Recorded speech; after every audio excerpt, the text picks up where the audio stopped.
Yo, I won't waste much of your time, so let's just get straight into it. Why do you feel fear and doubt? Why is it a feeling that you always have? Well, in my opinion, it's because you're uncomfortable doing a certain action that you're about to do. You're not used to doing it. Maybe you've never done it before, or you feel like maybe it's going to kill you, or it's just uncomfortable. So let me just use a diagram to explain it. And the top link in the description is my WhatsApp link in case you want to reach out to me, you want to talk to me about anything regarding the videos you've seen on my channel. You can just set up a voice call, video chats, anything that you feel comfortable with, and then we'll just talk about what it is maybe that's bothering you. Alright, so I don't know if you can see, but this is just basically how it is when you experience fear or doubt.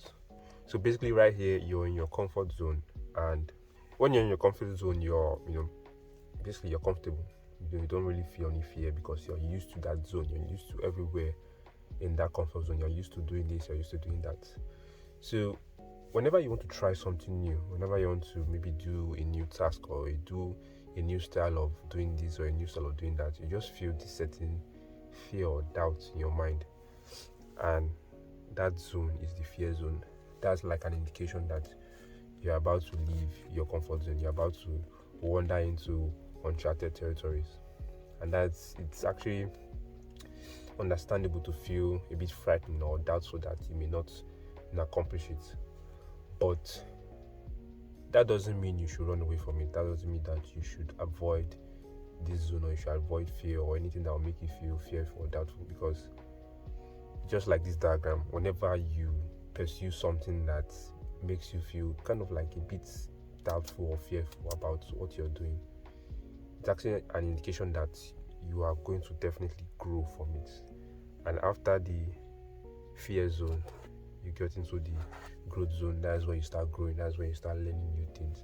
You start trying new experiences. When you try new experiences, when you learn new things, when you have tried different methods about this or about that, you get experience, you get XP. And when you get XP about something, you grow, you know more, you learn more, you know how to do things more. So that's what it basically is. Okay, so how do you get rid of fear and doubt? How do you overcome it? I'd like to tell you that there's an easy way through it, but I'll be lying. Basically, courage is doing something whilst feeling fear. Courage is not doing something because you are not fearful about it. If you're not fearful about something, if you're not doubtful about something, you're not courageous. But if you do something regardless of the fear you feel, the doubt you feel in your mind, the doubt you have in your mind, the fear you feel, then that's when you are courageous. So there's no easy way to go about fear. The only different way I would say that to make it maybe a bit significant is just having this awareness that fear is going to be there no matter what. Just have the awareness that whenever you feel fear, whenever you feel doubt, it just means that you're about to take a step outside your comfort zone. You're about to take a step away from what you're usually comfortable with or what you usually do. You're about to try something different.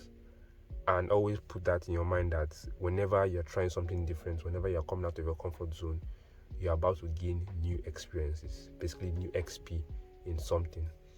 And that will definitely make you be a better person than you were yesterday or today or whatever. So that's just a way to reframe fear. Do things you're afraid of, do things that that put doubt in your mind or put fear in your mind, because it will just give you that even though you don't accomplish it, even though you don't get it at that point, it will just put an experience in your mind that okay, I did it like this, that means this will not work, so I have to try it a different style. You get? So maybe there are 10 different ways to do something, and then you try the first style, it doesn't work, try the second one, doesn't work, third, fourth, fifth, and then maybe you try when you get to the 8th style and then it works, and you're like, okay, this one works, let me still try maybe the 9th and 10th style, and then you see that the 9th one, 10th one doesn't work, and then okay, maybe the 8th one works, let me try the 8th one again, and then the 8th one works, and then like okay, I like the 8th one, so I'll keep on doing the 8th one.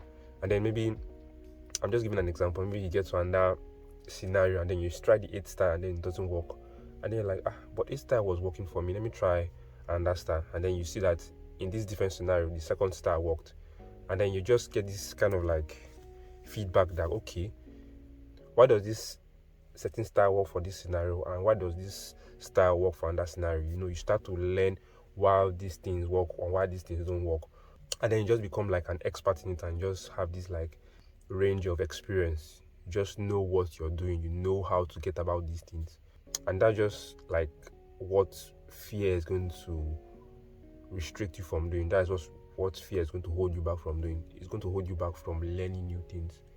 If you're afraid of doing new things, then you're never going to grow. You're just going to be like your regular Joe. You're never going to grow. So that's just kind of a way to reframe fear in your mind. So I hope this way of talking about fear, this style, this mental model of fear, will help you in your future endeavors. That just because you feel afraid about doing or you feel doubt doesn't mean that you shouldn't do it. When you actually do it and when you actually accomplish it, you're actually going to feel really, really good, even though right now you feel like you're not going to achieve it. If you have, I want to rant some more. Fear is going to hold you back, and if you let it hold you back, you're kind of going to regret it, that you didn't try this thing when you were supposed to, just because you were feeling afraid. So do it regardless. All right, until next time.